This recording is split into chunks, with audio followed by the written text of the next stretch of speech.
Hi, welcome to the podcast Ease into Clarity. I'm Dr. Divi, family doctor turned intuitive coach, and I'm here to help you. In this podcast, we will learn mental techniques, emotional techniques, and spiritual techniques to change daily problems. So maybe it's your husband, your boss, your coworker, your kids, they're driving you crazy. You can email me any of your questions, and I will use all the techniques I've learned over the years and help you. Grab your hot chocolate and make sure to subscribe. We'll see you soon. Ciao.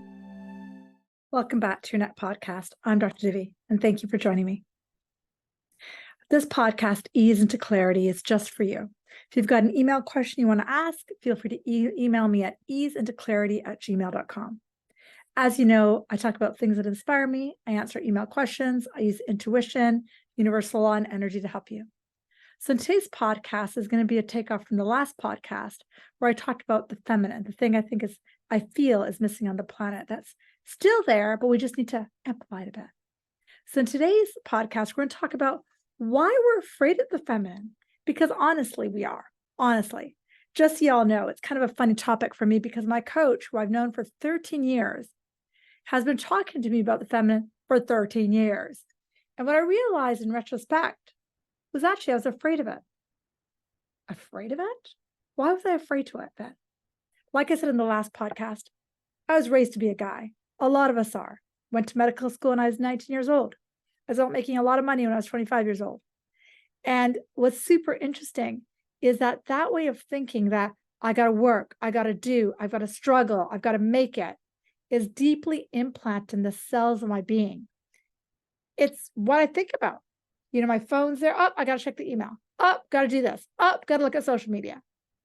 The idea of taking breath and breaks from it has been a struggle for me. Why?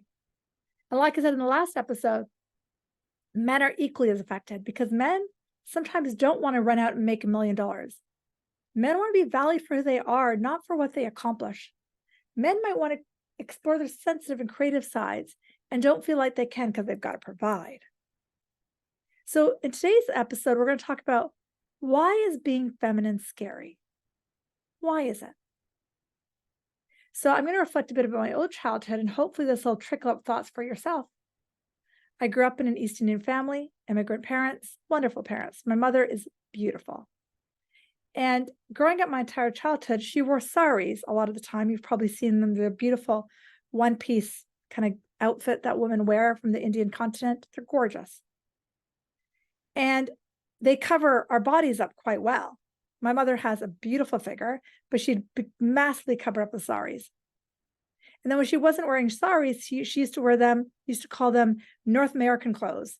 She never wore dresses, never showed her legs, always wore long pants and a long shirt that were baggy and fitted, baggy and not fitted. And so when you're growing up, seeing this as your first maternal influence, and then tag into other things you were taught, there's no surprise that I think being a female is scary.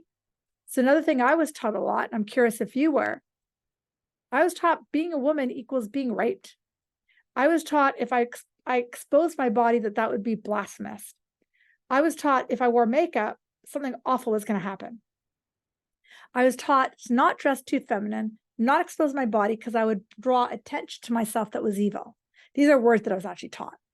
So you can imagine that somewhere deep in my subconscious, I have this idea that women are weak. Women are going to be preyed upon if I wear makeup, heaven forbid if I wear lipstick, if I do my hair in a pretty way. I'm going to be looked at and somebody will want something from me and I have no choice but to give it to them because they're bigger than me. That's what I was taught. So no wonder it's scary to be a girl. Oh my God, because this is a thinking that I was taught. The other thinking a lot of my clients were taught is, you know, if you're a woman and spread your legs, you're a slut, and the only ones they marry are the good girls. And I know you're probably thinking, well, that's old thinking. Well, it still exists today. I have an 18-year-old son. I've watched him grow up. I hear the talk in the locker rooms amongst the girls of his friend group. They still think the same way. So no wonder we're afraid of the feminine because it's been pushed away. How many of us as women were told we were hags when we were on our period? We were on our rag, we were taught. Oh, she's being emotional, she's on her period. In my own experience, the degree of my emotional beingness 2 or 3 days before my period was 100% related to whether or not I was suppressing my emotions or accepting my emotions all month. If I was like, I don't feel the anger, I don't feel the sadness, I don't feel that resentment, then 2 or 3 days before my period, it all came out. If I was feeling my emotions, expressing myself, being myself during the month, then at the time of my cycle, I had no problem. 2 or 3 days before, or actually during the flow, wasn't bad. It was normal. It was no big deal. But you can see that these little subtle things that we're taught are constantly back in the back of the mind saying, there's something wrong with you. You're weak. You're an alien. So how do we work through this? One way to work through it, and we're going to go through other examples in a minute. One way to work through it is to recognize it's not true. Half the planet are women. Half of us. There's billions of beautiful women out there. None of us are weak. We are born with a soul and a spirit that is here to shine on the planet. How could I be weak? That was just thinking I was taught. That's from an intergenerational pattern. And if, like myself, you come from a country, you're an immigrant like I was, that thinking is deep, deep, deep in our unconscious. And so, of course, it's going to show up in my childhood. And of course, it's going to show up in my mind. So what do I do with that? I decide I don't want that anymore. I decide I'm going to forgive that way of thinking. I'm going to decide I choose differently. Another reason that we look down the energy of being feminine is because we somehow construe that it's like doing nothing if you're feminine. I don't know about you, but I've delivered many babies when I went through medical school. I've delivered my own son. There is nothing not feminine about pregnancy and delivery, breastfeeding, mothering. We think we are doing nothing. When you plant your roses this year, and maybe you'll do it from a seed, or you plant your cucumbers or tomatoes, you usually start with a seed or a tiny little plant. In my opinion, I have to give it water and I have to give it love, maybe some sunlight. And the next thing I know, these tomatoes and cucumbers are going to sprout from my garden. And those tomatoes and cucumbers are going to feed me. I could perceive that seed is doing nothing, or I could perceive that in that seed is the makeup to do something pretty magnificent. So sitting back and doing nothing is actually not true. We need both the feminine and the masculine to survive. But again, a lot of us are taught to do. To be feminine is scary. To be doing nothing is wrong, because that's the way the masculine mind works. And that's okay. What do we do with that? Forgive it and honor what we as women bring. Our grace, our sensitivity, all of those things, our childbearing, so much.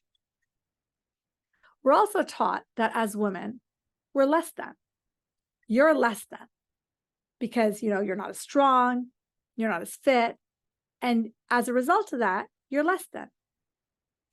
Is that something I want to believe? No. And if I believe it, I will see it in my life by the universal law of reflection. If I believe I am less than, universal law is going to work on it, and the universe is going to bring me people who think I'm less than. I don't want to believe that anymore. I'm done with that one. Let's throw that out. Because being less than could be not true. I'm a child, a spirit. I have a soul in me that can manifest.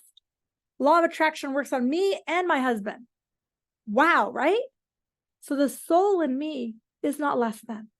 So giving up the thought that I'm less than is super important, because if I want to believe the feminine and the masculine is equal, if I want to believe the feminine is weak, I've got to unshovel all these little thoughts.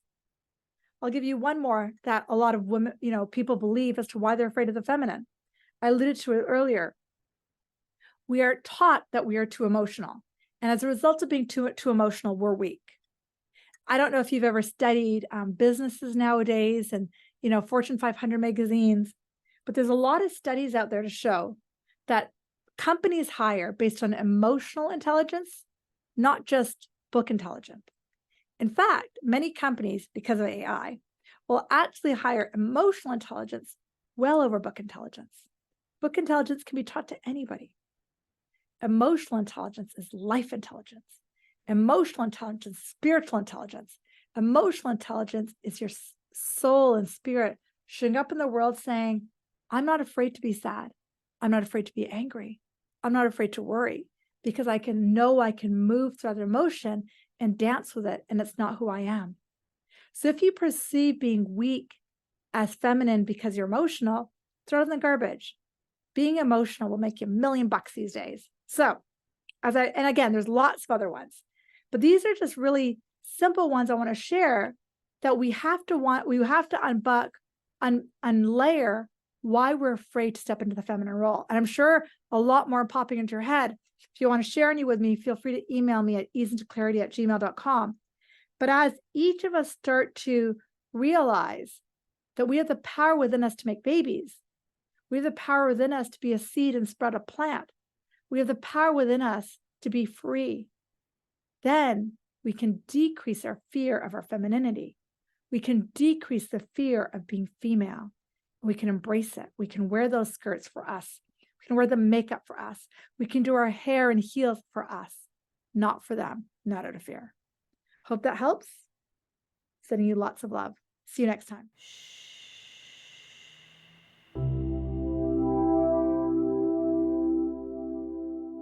Thank you so much for joining me in this podcast, Ease into Clarity. It is such a joy, pleasure, and honor to be in your living room. What I would love is if you follow me on Instagram, drdivi, or go to my website, drdivi.com, or write a review. That would be even more amazing. Thank you. If you really enjoyed this podcast, feel free to share it with friends, family, tell them to follow me, because I think the more of us that listen to the fact that each of us can start to shift, each of us can shift mental things, emotional things, spiritual shift, to shift our daily reality. When more and more of us do it, we get a better planet. We get more love, we get more happiness, we get more joy. So I'd love it if you followed. I'd love it if you shared this, because it would be such a joy and an honor.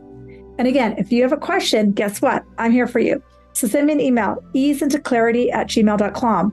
And as they come in, I will answer them in podcasts that are subsequent, whether it be your boss, your relationship, your husband, whatever. That's what I'm here for. Because the more of us that learn really simple mental techniques, really simple spiritual techniques, we change the physical reality we live in. Pretty soon, we have more peace, more ease, more joy trickling across the whole world.